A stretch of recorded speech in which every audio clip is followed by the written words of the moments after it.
Ibu.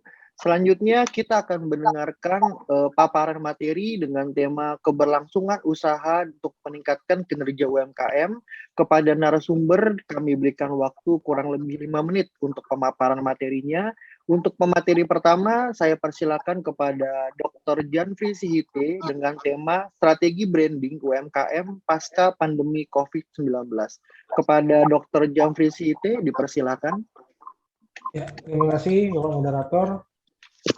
Selamat siang Bapak Ibu semua. Jadi tema yang saya sampaikan di siang ini adalah berhubungan dengan strategi branding ya. Strategi branding UMKM pasca pandemi COVID ya. Mudah-mudahan suara saya terdengar jelas ya Bapak Ibu ya.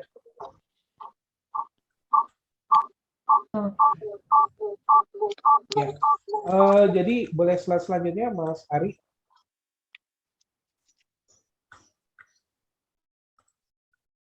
Ya, jadi kalau kita lihat di paparan sebelumnya dari Prof. Tadi menyampaikan bahwa pandemi COVID telah merubah tatanan kita dalam berbisnis. Jadi kita lebih cenderung sekarang melakukan sesuatu itu dengan digital, bisnisnya digital. Concernnya juga melakukan kegiatan itu yang lebih cepat bisa mengakomodasi kebutuhan dari konsumen. Nah, pertanyaannya adalah apakah ke depan setelah pandemi COVID ini selesai, kegiatan digitalisasi ini akan terus sustain, terus berlanjut ya Bapak Ibu. Tentu Bapak Ibu yang di UMKM juga perlu mempersiapkan apakah perlu kemudian investasi sedikit-sedikit kapasitasnya untuk bisa semakin piawai dalam menggunakan gadget, dalam membuat foto, belajar cahaya, lighting, ketika membuat suatu produk, atau Bapak Ibu sudah bersiap-siap offline saja kembali ke bisnis seperti sebelum pandemi. Gitu. Nah ini adalah hasil research yang disampaikan oleh Google Temasek yang kemudian menyampaikan bahwa konsumen digital ini pertumbuhannya pesat dan mereka tetap ingin terus menggunakan layanan digital. Gitu. Jadi kata kuncinya adalah ke depan pun mereka akan tetap ingin menggunakan layanan digital. Kenapa?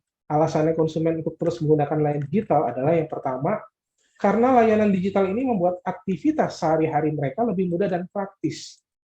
Dan juga ini sudah jadi bagian yang rutin bagi kehidupannya.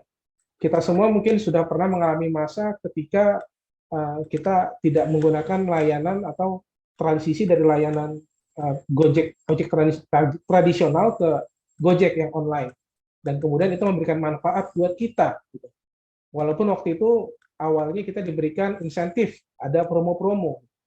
Nah, ketika pandemi COVID, kita dalam tanda kutip terpaksa harus menggunakan layanan digital, dan kemudian layanan digital ini ternyata ketika dicoba oleh mayoritas konsumen memang memberikan suatu kepuasan tersendiri ya. Kita nggak perlu nunggu lama, mau beli ketoprak, tinggal cari aja near me, kalau kita di Grab atau di GoFood. Kemudian ada promosi dari mereka juga. Jadi kita menghemat waktu, sembari kita mengerjakan sesuatu di rumah, tukang ketopraknya datang, kita tinggal makan. Jadi waktu kita hemat sekali. Nah, Bapak Ibu, ke depan setelah pandemi COVID, dari hasil penelitiannya ini teman-teman ini banyak, kalau Temasek investornya perusahaan-perusahaan teknologi dari Singapura ya Bapak Ibu. Jadi mereka bikin penelitian ini untuk memperkirakan kita perlu investasi lagi ke depan seperti apa dana yang kita punya ke perusahaan-perusahaan ini, teknologi ini. Dan ternyata memang potensinya khusus buat Indonesia ini besar sekali. Jadi ini yang Bapak-Bapak dan Ibu-Ibu bisa kemudian ambil sebagai pertimbangan bahwa ya bisnis menggunakan layanan digital udah bukan sesuatu yang bisa kita tinggalkan atau kita nomor duakan lagi setelah pandemi, tapi ini udah eksis, udah menjadi sesuatu yang real kita butuhkan. Oleh karena itu berbagai macam pelatihan dari Kemenkop UKM atau dari banyak sekarang juga online tutor ya yang mengajarkan kita dalam mengambil pencahayaan, kemudian menggunakan platform untuk jualan itu menjadi esensial, itu penting.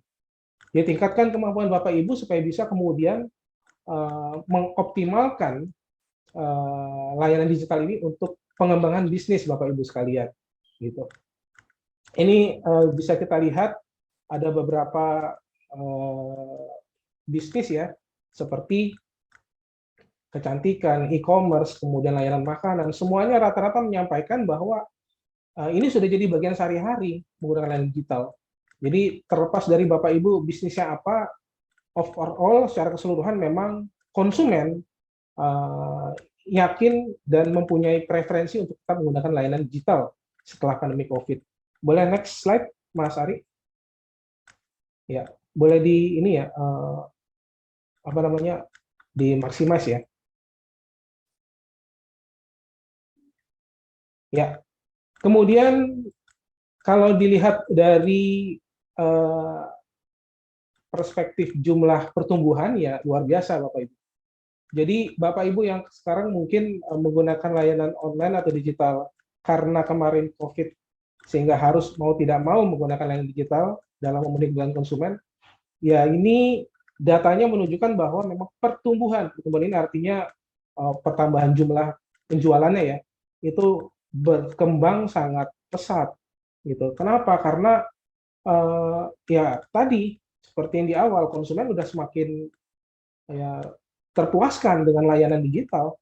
Contohnya mungkin kita sekalian yang ada di sini gitu, kalau pesan makan atau kemudian nyari barang buat hadiah itu semuanya udah pakai online, udah jarang lagi kita ke mall nyari-nyari karena di dalam satu platform ini kita punya banyak pilihan dan itu yang kemudian merupakan privilege atau kemudahan yang diberikan kepada konsumen dan konsumen pun karena kemudahan-kemudahan ini mereka ingin terus menikmati manfaat yang diberikan oleh layanan digital ya.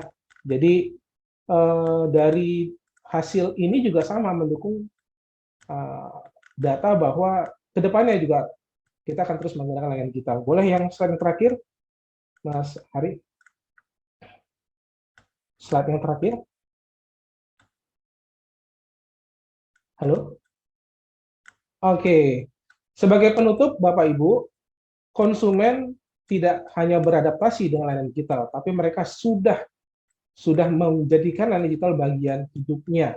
Ini yang kemudian kita lihat ketika 2020 ada pertambahan jumlah tapi tidak terlalu besar ya dalam transaksi dengan menggunakan layanan digital, tapi 2021 mereka udah biasa.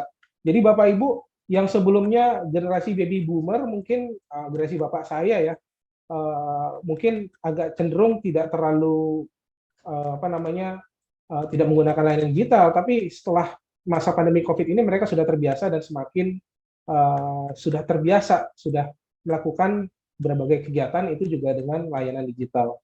Sebagai penutup ya ini yang kita sampaikan Bapak Ibu, mudah-mudahan memotivasi Bapak Ibu juga untuk mengembangkan strategi branding ya perusahaan Bapak Ibu sendiri yang fokus ke dalam dunia digital. Mungkin dari saya itu Bapak Ibu, salam sukses buat bisnis Bapak Ibu sekalian. Terima kasih. Kembalikan ke Mas Ari ya. Ya, terima kasih kepada Bapak Dr. Jeffrey Siti atas paparannya.